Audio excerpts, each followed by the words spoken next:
박희태 나라당 대표가 추경에 대해서 이제 윤곽을 대충 얘기를 했습니다. 했는데, 추경은 슈퍼 추경이라는 이름을 만들어냈는데, 추경은 큰 것이라고 좋은 것이 아니다. 우리는 스마트 추경이어야 된다. 우리는 국민 부담을 최소화하면서 꼭 필요한 일자리 만드는데, 그 다음에 서민에 대한 긴급구제 쪽에 한해서 추경을 하는 것이 옳다. 이런 원칙 하에서 이제 몇 가지 얘기를 좀 드리겠습니다. 우선은 이제 재원 조달이 이제 문제인데 국채 발행인데, 국채 발행을 최소화하기 위해서는 내년부터 추가적으로 지금 감세하도록 되어 있는 부분을 유예하기나 연기해야 됩니다. 근데 어때 한나라당 입장은 전역을 검토하지 않고 있다 하는데, 이거 반드시 검토돼야 됩니다.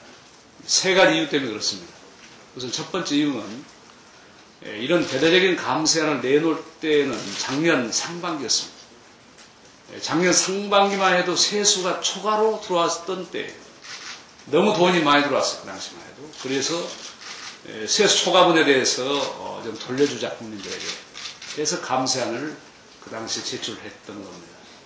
지금은 상황이 180도 지금 달라졌습니다.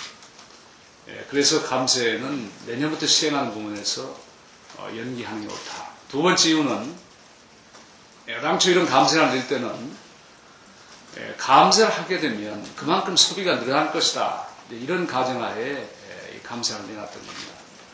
최근에 통계청 발표를 보게 되면 실증적으로 감세를 해도 소득이 늘어주어도 소비가 늘어나지 않는다 하는 것들이 실증적으로 나타나고 있습니다. 특히 지금 경기가 어려워지니까 전체적으로 소비를 줄이고 있는데, 부자 계층이, 그러니까 고소득 계층이 더 소비를 많이 줄이는 그런 현상이 발견되고 있습니다. 그래서 감세를 해도 소비에 크게 도움이 되지 않는다 하는 이유 때문에 그렇습니다. 세 번째는 미국을 위해서 모든 나라들이 지금 재정 적자를 줄여가기 위해서 오히려 고소득층에 대해서는 증세를 하고 있습니다. 미국의 오바마 정부도 이미 증세를 이미 법안을 제출해 놓고 있습니다.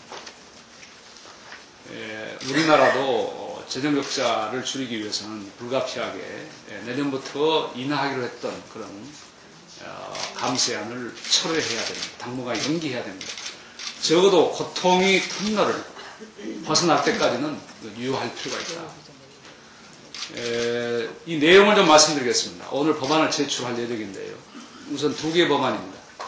하나는 소득세 법안이고 하나는 법인세 법안입니다.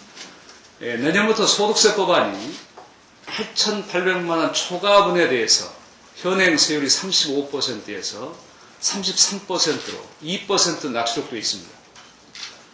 8,800만 원 미만에 대해서는 애당초의 계획대로 그냥 감세를 해갑니다. 그러니까 8,800만 원 초과 소득에 대해서는 현행대로 35%를 그냥 유지해 갑니다. 당분간 몇 년 동안 이걸 연기해 가는 겁니다. 법인세의 경우에는 2억, 그러니까 과표가 2억 초과분에 대해서 현행 22%에서 내년부터 20%로 내리도록 되어 있습니다. 이것도 몇 년간 더 연기해서 가는 겁니다. 2억 미만에 대해서는 과표가 예정대로 그건 감세를 하겠습니다. 그러니까 중소기업이라든지 또 소득이 8,800만 원이 미달한 사람의 경우에는 애당초 계획대로 감세를 해나가자. 소득이 8,800만 원 초과하거나 또 법인세의 경우에 2억 이상 법안에 대해서만 몇 년 동안 유예를 해가는 겁니다. 이렇게 하게 되면 세수가 4조 5천억 정도를 우리가 국채 발행을 줄여나갈 수 있습니다. 세수감을 줄여나갈 수 있습니다. 4조 5천억에다가 지방세까지 하면 거의 5조 정도의 국채 발행을 줄여나갈 수 있습니다. 재정 적자를 줄이는데 크게 도움이 될 겁니다. 소득세의 경우에 8,800만 원을 초과하는 그런 납세자 인원이 전체 우리 납세자의 6%가 안 됩니다. 94%의 국민들은 내년부터 감세 혜택을 받습니다. 그리고 6%의 경우에는 감세 혜택을 받는 것을 몇 년 동안 적어도 어려울 때 고통의 터널을 벗어날 때까지만이라도 좀 연기를 하자. 그런 법안 내용입니다. 우리는 반드시 이런 감세를 유예하는 것이 고통 분담 차원에서나 또 경제적 효과 면에서나 또 우리 미래를 위해서도 필요한 내용이다. 이렇게 보고 법안을 제출할 것이다 하는 내용 말씀드립니다. 이상입니다.